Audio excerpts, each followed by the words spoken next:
Okay, we're finally live after a few days, or yesterday with unreliable internet, and other than having to reset everything and putting it on a different computer. But we're finally going to finish this card question review. So, okay, last but not least, we're going to finally finish. So, I got the email going here. Okay, so one question that was very interesting that popped up was, if you're going to buy a used car, what would you buy? So I'm gonna jog my memory a little bit here. Oh yes, we were talking about Volkswagen Passats and Jettas and the, the Golf and the Sportwagen. I would actually buy those cars in a diesel, even though the EPA and all that was falsified in the United States. But the main reason I'd buy it is you get better economy. And right now, diesel fuel, at least in the area I'm in, is actually reasonably priced. It's only $2 and some odd cents. So other than that, I can't really complain about it. The pricing and that. There's I got two pieces of equipment that are diesel, and since you don't use them as vehicles on the road, you can get away with using recreational diesel fuel in like your lawn. You got a diesel lawn tractor or diesel compact tractor or something. Like a semi, you got to use the taxed fuel. And the difference between those two fuels are the tax fuel's got like a yellow dye, and recreational stuff is more clear. If there's somebody out there that knows more about the difference between the two, your comments are always accepted. So we're gonna move on. So if I was gonna buy so the question is, if you were to buy a gas version of a used car, what would you get? Uh, since there's a basically the question doesn't pertain to foreign cars or American cars, that as a used, there's actually quite a few different models I would actually consider. I would an older Chevy Impala. I would consider one from like maybe 2005, 2006, or 2000 up to 2012, or a Chevy Malibu from the early 2000s. I would consider one of those. The newer ones, what I don't like about those are that the blind spots in the rear. The car is fun to drive. I actually test drove a 2014 just for the heck of it one time, and I thought it was a fun zippy car. Other than the fact that it just felt like cheap plastic on the inside. But then again, the only thing that turned me off was the blind spots. But maybe the next design that came out, they improved that. So, and as far as like Ford, I kind of like the Taurus. I thought the Taurus was a very roomy car in my opinion, or the Fusion, or well, even the Focus wasn't the worst in my opinion. Other than the reliability rate of it is terrible. but so be it. And then as far as like Dodge, I'm going kind of a bit retro here, but I like the Dynasty, the Spirit, the Stratus, Neon, the Intrepid. The Dodge started from 2013 to 2016, the Avenger, Charger,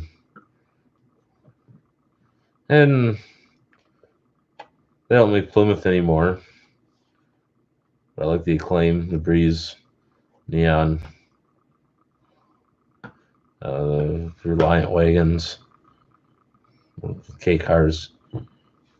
So in the used car market, there's many different makes and models wouldn't bother me to have or consider.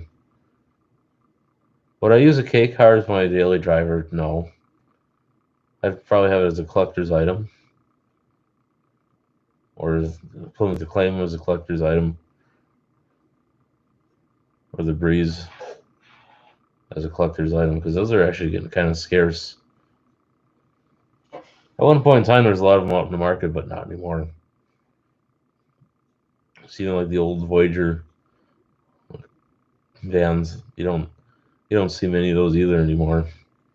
And as far as like even Chrysler, like the 300 or 200, or the Sebring, or the Aspen, or the Concorde, or the Cirrus, uh, the New Yorker. I wouldn't go as far as the 80s, and that would be like the 90s, or the Fifth Avenue, something to that extent. And if I was gonna go foreign, I'd go with like a Toyota Camry, or Corolla, or the Matrix. And as far as like Honda, I would do either the Accord or Civic. I'd probably stick more with the Accord.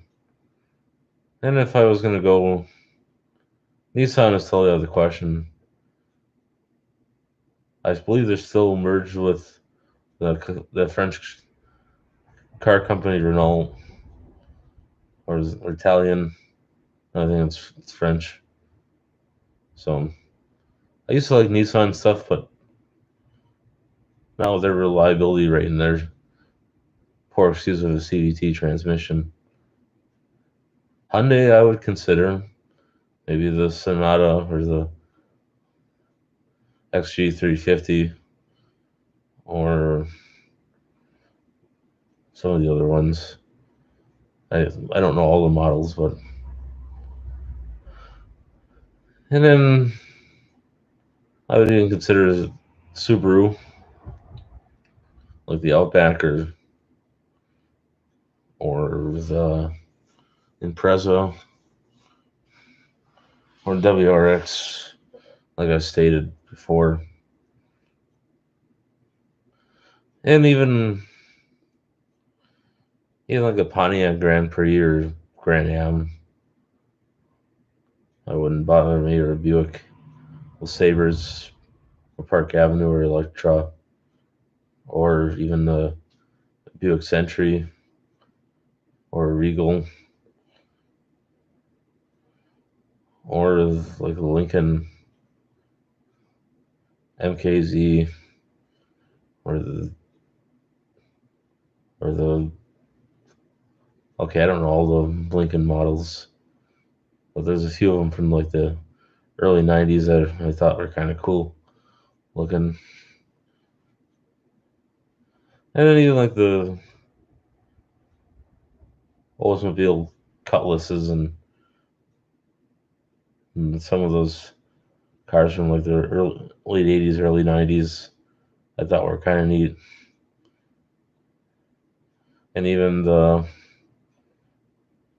ones from the mid 2000s are kind of, I consider something like that, or even like this Saturn SL1 or SL2 or the wagon or View or so just kind of a general. So we're gonna move on to the next question. So if I was gonna buy a crossover SUV, there's quite a few out there I would consider. Ford Escape would be one choice. I'd either go from 2013 to 2016 or like the 2020 model, depending on. And as far as the only thing I would buy from Chevy or GMC would be either the Yukon from 2000 2006. I'm not talking the XL. I'm just talking the shorty version. And then as far as Chevy, the Tahoe from 2000 to 2006.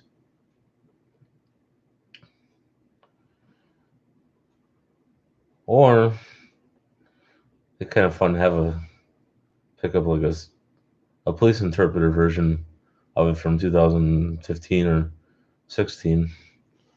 That'd be kind of interesting. More than likely, I would never be able to afford something like that, but who knows? And then like SUV from Dodge, I would think about maybe the Journey or not the four-cylinder version, but the 3.5 liter V6, and then the Durango, maybe even the Ram Charger. And as far as we're gonna bounce back to Ford because I'd actually even think about the Excursion from 2000 with the 7.3 liter Power Stroke diesel. You put a downpipe, straight pipe on there, and delete the muffler and the cat on there, and that really have a nice sound. And then you don't have to have truck plates on there either. Then again, you might. So, as far as like the foreign ones, I guess or Toyota has a nice lineup of SUVs. You got your RAV4, you got your 4Runner. Some of the other ones I can't think of what they're all called off the top of my head, but I was told some of those are pretty decent. In Honda, they got their CRV, they got their Pilot. Those are decent. I'd think about one of those. Or the Subaru Forester. Or the Kia Soul or the Sorento or Sorente or something like that. I think that's what or the Sportage. The Hyundai Santa Fe, but I would want that. I'd buy it in the V6. They don't make that anymore, but at one point in time they offered it, 3.5 or 3.6 liter, and that's what I'd look for one from the era that offered it. And most people are like to me, why would you want a V6 vehicle when you could go for a four-cylinder and get better mileage? Personally, I just kind of like my V6 vehicles for the most part. It is what it is. But I just kind of like them. Sometimes you gotta sacrifice gas mileage for quality. And then as far as what was I thinking this for vehicles? As far as SUVs, I think that's pretty much what I would consider. Or as far as Jeeps go, I'm not really 100% sure I'd gear towards one. Because the reliability rate of them, I guess, isn't as good as it used to be. I haven't touched one in a while, but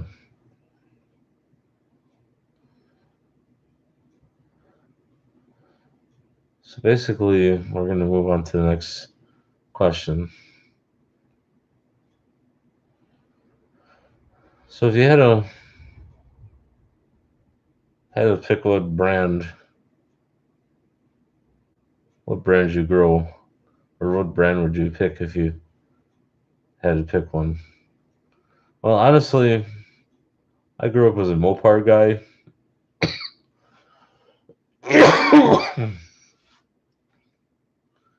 And actually, Mopar's been had a couple of Neons. They're pretty much reliable for the most part.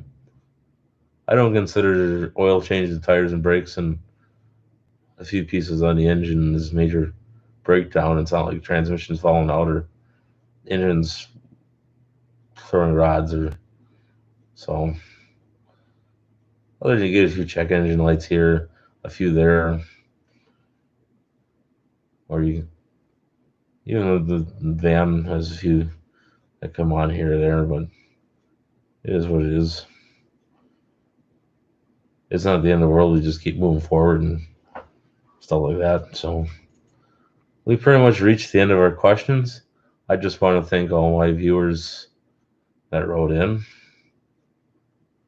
I thought it was kind of fun doing these questions. And I apologize for my internet connection not working yesterday. If this keeps up, I might look for a different provider. Which actually I don't really have many choices to pick from. I only got like 3 different. Actually, there's like 4 different choices. I don't hate the company I'm with. It just frustrates me sometimes when I'm in the middle of doing live streams or doing Skype calls or BlueJean meetings or Zoom meetings with different companies or different vendors or different people or customers and stuff like that. It can be very frustrating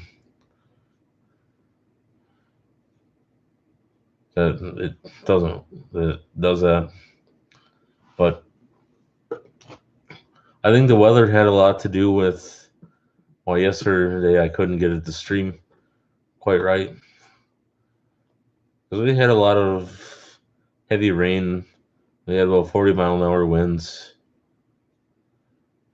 in the area that I'm currently in. So I just kind of, that was unfortunate for yesterday, but it is what it is. You just move forward and you don't dwell in the past. So God bless everybody. Take care. And hopefully we can do this again. Well, the reason that I don't talk about the people's names on video that send the questions in is a lot of them they don't want to be revealed who they are, and they want to keep their identity private. So I have to respect their wishes. Because there's people that ask, how come when you do videos that you don't talk about the people that ask the questions? Anybody that requests that their names not mentioned or where they're from or who they are, you got to respect people's privacy, and I don't want to cause any problems for anybody, so that's why I don't